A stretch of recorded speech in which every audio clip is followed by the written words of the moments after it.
Salut à tous et bienvenue dans cette nouvelle vidéo. Aujourd'hui, on va essayer de déconstruire ensemble toute la partie front-end de notre application. L'objectif ici est que vous compreniez parfaitement comment est structuré un projet moderne, comment les données y circulent et comment les différents composants interagissent entre eux. On va passer de la théorie à la pratique avec un cas précis ou du moins concret. Accrochez-vous bien car à la fin de cette vidéo, l'architecture d'une application Next.js ne sera plus un problème ou du moins un secret pour vous. Vous sauriez non seulement quoi regarder dans un projet, mais aussi pourquoi cela est structuré de cette manière. Alors, sans plus tarder, c'est parti.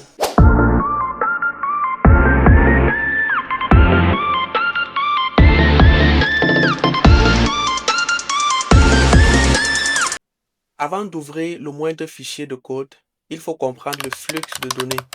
C'est la clé pour ne pas se perdre. Dans une application moderne, on sépare toujours les responsabilités. L'affichage, la logique et l'accès aux données. Imaginez ce cheminement simple. L'utilisateur interagit avec l'interface, par exemple en cliquant sur un bouton Envoyer. Le composant d'interface, notre brique Lego visuelle, capte cette action. Il appelle une fonction logique, souvent un hook React, qui gère l'état de la page. Cette logique ne parle jamais directement au serveur. Elle passe par un service, une couche dédiée aux appels API. C'est super important pour garder un code propre. Le service envoie la requête au backend. Une fois la réponse reçue, le service la renvoie à notre logique qui met à jour l'état de l'application, ou du moins le state. Et là, la magie de React opère. Comme l'état a changé, les composants qu'il utilise se mettent à jour automatiquement pour afficher les nouvelles données. C'est ce qu'on appelle le rendu réactif. Alors, gardez bien ce schéma en tête car on va le voir en action tout de suite, ou du moins dans le code. Alors, sans plus tarder, on va essayer de voir comment on a structuré notre dossier front-end. Alors, regardons rapidement. Allons dans le fichier front-end. Voilà. Premier dossier, c'est le dossier public. Ici, il est question pour nous de définir tout ce qui est public, comme les photos, les logos, SVG. En fait, ici, on définit tout ce qui est public à notre site ou à notre application. Le second dossier qui nous intéresse, c'est le dossier source. Et à l'intérieur, nous avons défini un premier dossier qui est le dossier app, qui est en fait le cœur ou le réacteur de toutes les applications Next.js. Alors, ici, il sera question pour nous de définir tous les URL de notre application. Et comme vous pouvez le constater, notre premier URL, c'est admin. Le deuxième, c'est notre chat. En fait, notre URL chat est particulier vu que il va de temps à autre prendre en paramètre une session ID. La particularité avec Next.js, ou du moins, voici la syntaxe pour définir les paramètres avec Next.js. Voilà, on crée un dossier et on définit la section ID. Et à l'intérieur, on définit la page proprement dite. Voilà, et ici, on a notre page principale. Voilà. Et notre second URL, c'est le dashboard. Voilà.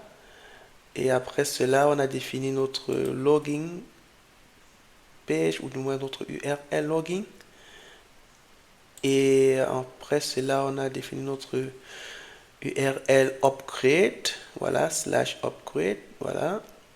Après cela, on a défini notre voice URL. Après, on a défini notre fichier global CSS qui va nous permettre de définir notre style global. Voilà, on va utiliser ça de manière globale dans toute l'application. Et ce qui nous intéresse aussi, c'est le fichier layout. En fait, notre fichier layout ici va nous servir de gabarit, ou du moins, c'est lui qui va contenir tout ce qui va entourer notre application. Voilà, comme je l'ai dit tantôt, ici, on va définir notre fonction root layer qui est en fait la mise en page principale de notre application. Et comme vous pouvez le voir, il prend un paramètre children qui va nous permettre d'afficher toutes nos URL que j'ai essayé d'expliquer plus haut. Et voilà. Après cela, on va définir le langage de notre page. Voilà. Qui sera en anglais. Et après, on va définir la classe qu'on a définie plus haut. Vu qu'on va utiliser le font de Google. Voilà. Et après cela, il sera question pour nous de définir nos différents providers. En fait, le premier ici, c'est le premier ici, c'est Auth Provider qui va nous permettre d'alimenter l'authentification de manière globale dans l'application. Après, on va définir notre Notification Provider qui va nous permettre d'alimenter toutes les notifications de manière globale dans notre application.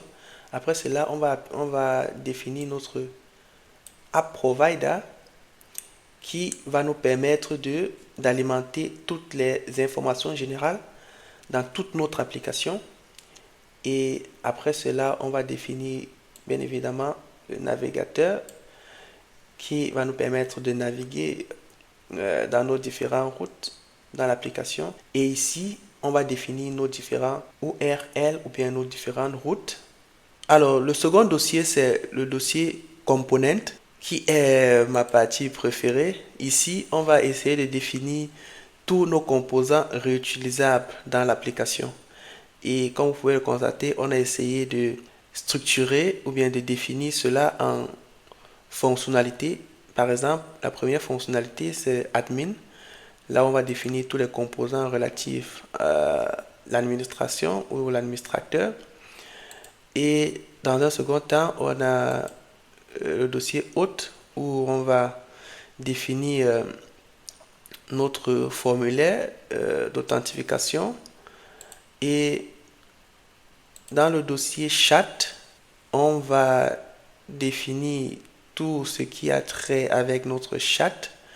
On va définir tous les composants qui ont trait avec notre chat. Voilà, notre chat history, chat interface, message list. On va décortiquer cela plus tard. Voilà. Après cela, on a notre dossier common, là où on va définir tous nos composants réutilisables comme les boutons, card, modal, notification. Et après cela, on aura notre composant dashboard où on va définir tous nos composants relatifs au dashboard. Après cela, on a notre layout, là où on a défini notre footer, notre header et notre layout pour notre home page. Après cela, on a défini notre logo. Et après ça, on a défini notre UI qui sera constitué des différents composants relatifs à notre Voice Assistant. Et après cela, on a défini notre Background Cycle Component. Et nous avons aussi une partie très importante. Alors, dans le dossier contexte, il sera question pour nous d'implémenter toutes les données accessibles partout dans l'application. Et comme vous pouvez le constater, on a implémenté App Context qui va contenir toutes les informations générales utilisées partout dans l'application. Après cela, on a notre Authentification Context qui va contenir toutes les informations liées à l'authentification utilisable dans toute l'application. Et après cela, on aura notre Notification Context qui va contenir toutes les informations liées à toutes les notifications dans notre application. Après cela, on a le dossier lib qui va contenir toutes les librairies externes ou bien les implémentations des librairies externes dans notre application. Dans le premier cas, on a défini Zupabase qui va par exemple nous permettre de créer de créer un client. Voilà. Et on aura aussi nos utilities qui vont nous permettre de faire par exemple le formatage, des dates, et ainsi de suite. Et on a aussi notre WebRTC client qui est aussi une librairie externe. Voilà. Après cela, on a notre dossier service très intéressant qui va nous permettre de communiquer avec notre backend. C'est-à-dire, toutes nos appels API vont être exécutés ici. Et après cela, on a notre type. Ici, on va définir toutes nos interfaces. Voilà. Alors, assez avec la théorie.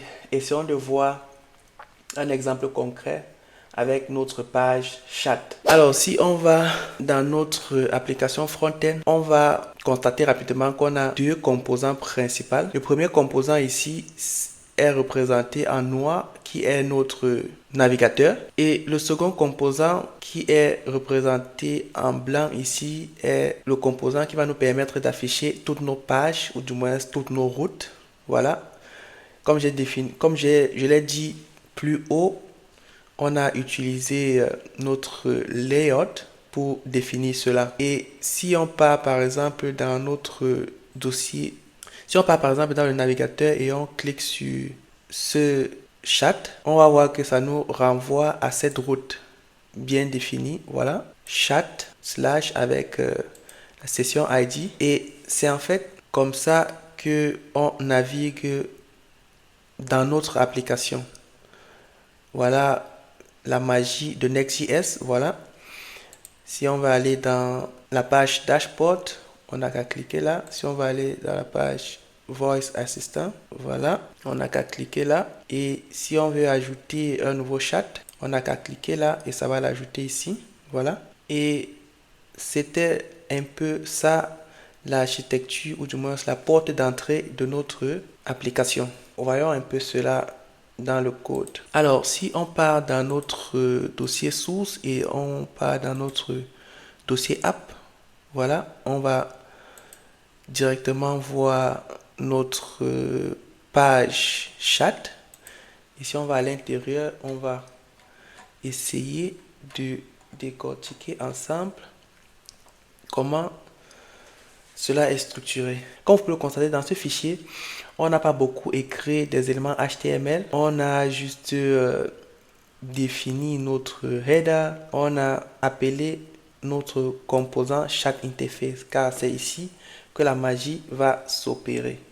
Essayons un peu d'aller dans ce composant pour voir comment on a implémenté cela. Si on part dans ce composant réutilisable, on va voir que dans le premier temps, on définit cette page comme une page client. Car Next.js propose aussi le côté serveur. Voilà, on veut définir cette page comme côté client. Et après ça, on importe notre user timer, on importe notre bouton, on importe notre user app qui va nous permettre d'alimenter toutes les informations générales dans ce composant-ci. On va importer notre message content type. Voilà, on va essayer d'importer nos différents icônes qu'on va utiliser car on utilise ici du site React gratuit, vraiment important. Et après cela, on va importer nos différents hooks. Voilà, on va utiliser use effect, use ref et use state. Et après cela, on va importer notre composant message list qui va nous permettre d'afficher les messages. Et on va importer le link qui va nous permettre de naviguer entre les différentes pages. Voilà, comme vous pouvez le constater, on définit notre composant réutilisable chat information avec, par la suite, on définit nos différentes informations générales. Voilà, avec notre user app, voilà. Et après cela, on va essayer de définir nos différents hooks. Voilà, notre interface de texte. Voilà, on le définit. Après cela, on définit is recording pour voir l'état de l'enregistrement. Après ça, on définit aussi attachment. Voilà. Si vous remarquez bien, on utilise toujours use state qui est une propriété vraiment importante de React. Alors, use state qui est en fait un rock de React va nous permettre d'actualiser notre UI de manière ou du moins de façon réactive. Car à titre d'information, React utilise le Virtual DOM. Ça veut dire React n'utilise pas directement le Real DOM comme dans les technologies comme Angular. React se contente d'utiliser ce qu'on appelle Virtual DOM qui va nous permettre d'actualiser nos interfaces ou du moins l'interface utilisateur de manière réactive quand un événement se produit ou du moins quand quelque chose change dans notre interface. Après cela, on va définir nos différents use ref. Voilà. Ici, on va utiliser ce input ref. Voilà. Qui va nous permettre de positionner le curseur de manière automatique dans notre espace de test. Car c'est très important, car lorsque l'utilisateur écrit son message, il ne veut pas à chaque fois cliquer dans l'interface de texte ou bien dans l'espace de texte pour écrire son message. Alors c'est pour ça qu'on utilise une référence pour effectuer cela. Après cela, on utilise aussi message int ref qui va nous permettre de scroller vers le bas de manière automatique lorsqu'on clique sur un chat ou du moins lorsqu'on clique sur une session. Voilà, essayons, pour que ça soit plus clair, je vais un peu vous montrer de quoi je parle. Si je viens par exemple ici, je clique sur ce chat, vous voyez, ça me redirige directement à la fin de ce chat. Cela est utile, pourquoi? Parce qu'à chaque fois qu'on écrit un message, on ne veut pas à chaque fois scroller pour aller en bas pour continuer à écrire. C'est pour ça que on a défini cela pour permettre à l'utilisateur, pour permettre de scroller de manière automatique pour aller en bas du chat. C'est vraiment très important. Vous voyez, si je clique ici, voilà, on part directement en bas. Revenons directement dans notre code. Voilà. Par la suite, on définit, comme je l'ai dit, on utilise ce user effect qui va nous permettre de, comme je l'ai dit tantôt, de scroller de manière automatique lorsqu'on ouvre un chat, ou du moins lorsqu'on écrit un chat, ou du moins lorsqu'on écrit un message. Et par la suite, on va définir notre audio recording state. Voilà, il y a beaucoup de state qu'on va définir là, comme vous le voyez. Après cela, on initialise notre audio et on essaie d'analyser. Après cela, qu'est-ce qui est encore important ici? Voilà, on essaie de définir notre toggle recording pour pouvoir déclencher notre enregistrement.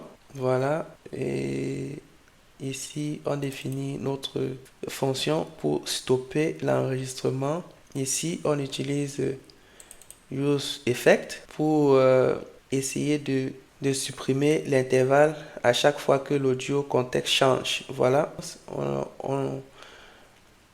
on veut aussi supprimer l'intervalle directement. Et voilà. Voici la partie qui nous intéresse aussi. La partie où on envoie le message à notre backend. Voilà. Ici, on essaie de vérifier si nos informations sont là, ou du moins si la zone de texte n'est pas vide. Et voilà, on essaie de créer une session ici. Voilà, comme vous pouvez le constater, on essaie de créer une session.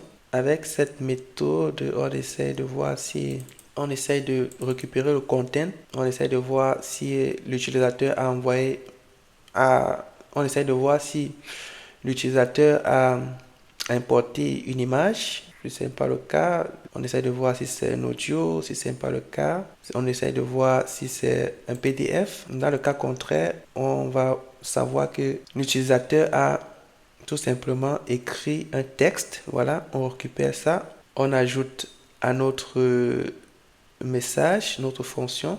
Voilà, et on définit le user, on définit le content, on définit la session ID. Voilà. Ici, on essaie d'actualiser notre state. Voilà. Ici, comme je l'ai dit tantôt, on utilise notre input ref pour mettre le curseur de manière automatique dans l'espace de saisie. Voilà. Très important.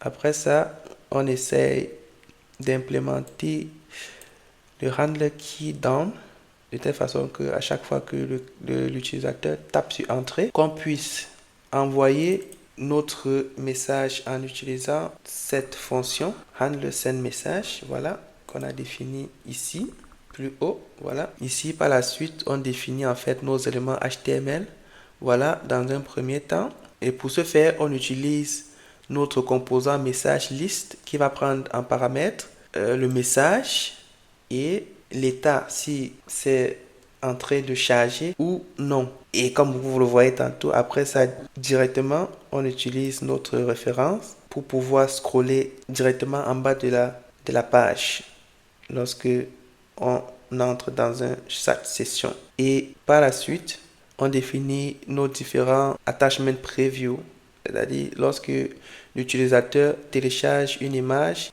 Après cela, nous avons notre input area, voilà, qu'on va essayer de définir ici. Recording, on a le premier qui est le recording. Après, on a le bouton pour supprimer, cancel. Après cela, on a notre interface de texte proprement dit, où on va définir notre référence, comme je l'ai dit tantôt, pour pouvoir ajouter le curseur de manière automatique dans notre espace de test. Et voilà, on définit les différents éléments, la valeur, notre input value. Et par la suite, on utilise la méthode onChange pour ajouter, pour pouvoir récupérer l'information et l'envoyer dans notre state. Voilà. Cela va nous permettre d'actualiser notre state. Voilà. On peut le constater avec cette input value. Voilà. On récupère la valeur entrée par l'utilisateur et on le sauvegarde dans notre state. Voilà, on appelle notre fonction handler key down et par la suite on ajoute notre placeholder et on va faire pareil pour le bouton. Voilà, on va appeler notre composant réutilisable button. Voilà, on va faire pareil pour audio recording. Alors ici on va appeler notre composant show upgrade, car à chaque fois que l'utilisateur va dépasser une requête journalière, par exemple de 80 requêtes par jour, on va stopper l'accès à cet utilisateur. Voilà. Alors, ce qui nous intéresse maintenant, c'est essayer de voir comment l'envoi du message est exécuté. Alors, comme vous pouvez bien le constater, on a notre add message, voilà, défini ici. Dans cette fonction, on va essayer d'envoyer notre message et pour ce faire on va essayer de vérifier quel type de message doit être envoyé, si c'est une conversation simple, si c'est du texte ou si c'est une image par exemple ou bien un audio ou alors un PDF. Si ce n'est pas le cas, on va directement envoyer un message de type conversationnel avec notre texte input. Voilà. Et à ce niveau, on va essayer d'envoyer notre message en utilisant cette méthode bien définie qui est constituée d'un sender, voilà, qui sera l'utilisateur, du contenu et de session ID. Voilà, si on part dans l'implémentation de notre app context, voilà, vous allez voir fonction, on va voir que dans cette fonction, on appelle notre service API. Et c'est ici qu'on va essayer d'appeler notre API, vu que c'est ici qu'on va, sans pas voir l'implémentation de sendMessage. Voilà. Alors, comme vous pouvez le constater, notre méthode sendMessage est une méthode asynchrone, voilà, qui va retourner une promesse de type message. Voilà. Ici, vous pouvez bien, si on part dans notre message, voilà. On a défini cette interface avec nos différents attributs. Voilà. Content, time, audio. Voilà. Si on revient dans notre API, on va voir que notre méthode prend en paramètre la session ID, l'audio file, image file ou du moins ou alors le texte. Voilà. Et ici, on va essayer de récupérer la session. Après avoir récupéré la session, il sera question pour nous, vu qu'ici on utilise un form data, on va essayer d'ajouter nos différents attributs dans notre requête ou du moins dans notre body. Voilà, on va vérifier si c'est un texte, on va l'ajouter dans notre form data. On va vérifier si c'est un audio, on va l'ajouter dans notre form data. On va faire la même chose pour image file. Et dans notre try catch, on va essayer de faire un fetch avec notre API base URL et notre route qui est notre endpoint API chat avec notre différentes méthodes. Notre méthode ici sera une méthode post car on veut créer quelque chose dans notre base de données. Voilà. On va pas oublier d'ajouter notre header ou du moins notre authorization qui sera ici notre token. Voilà. Et notre authentification sera de type Bearer. Voilà. On va ajouter notre access token et on va ajouter notre body qui est notre form data préalablement rempli. Voilà. Après ça, on va vérifier la réponse. S'il y a une erreur, voilà, on va essayer de vérifier le statut. C'est un erreur. On va retourner cette erreur. Too many requests. Please wait before sending more requests. Là, c'est notre rate limite qu'on a implémenté là. Voilà. Après ça, on va générer une réponse, une erreur générale pour dire que la requête n'a pas fonctionné. Et après ça, on va retourner notre réponse si tout fonctionne bien. Voilà. Après ça, on va, avec notre catch, retourner l'erreur principale. Car ici, c'était les erreurs qui devaient se produire en interne. Et ça c'est l'erreur principale. Voilà. On le définit ici avec network request fail. Et voilà, c'est la même chose pour tout le reste. Voilà, c'est à peu près comme ça que notre service API est structuré. On a fait pareil pour la méthode delete, on a fait pareil pour la méthode update session, on a fait pareil pour la méthode get session et on a fait pareil pour la méthode create session. Voilà, si on revient dans notre app context, voilà, on va voir ici qu'on définit notre contexte ou du moins notre app context type. On définit tous les différents attributs des éléments les éléments qui seront généralement partagés dans toute l'application. Et ici, on définit notre constant app content. Voilà. Ici, comme vous le savez bien, on définit tous nos user state. Voilà. Par la suite, on définit notre user rock. On va à chaque fois télécharger toutes les sessions ou du moins les chats historiques de notre API pour actualiser notre interface d'utilisateur. On va utiliser ceci pour sauvegarder les informations du user dans notre local storage pour utiliser plus tard. En fait, on utilise notre méthode useEffect pour à chaque fois télécharger tous les messages lorsque on a une nouvelle session ou bien lorsqu'on entre dans une nouvelle session. Et tout cela va se déclencher lorsque la session ID change. Après ça, on a aussi la méthode Start New Session qui va nous permettre de démarrer une nouvelle session lorsqu'on clique sur le bouton New Session. Voilà, si on part encore dans notre code, lorsqu'on clique sur le bouton New Chat, voilà, avec cela, on va créer une nouvelle session. Voilà, on va faire pareil pour Add Message. Comme on a défini plus tôt, on va essayer de avec notre méthode send message, voilà, qu'on a défini dans notre service API, on l'appelle ici pour créer, ou du moins pour sauvegarder nos messages. Et après ça, on utilise notre méthode then pour actualiser notre session. Car c'est vraiment important d'actualiser pour chaque utilisateur. S'il y a une erreur, on utilise notre cache pour renvoyer l'erreur. Et ici, on retourne toutes nos informations générales qu'on aura besoin dans toute notre application.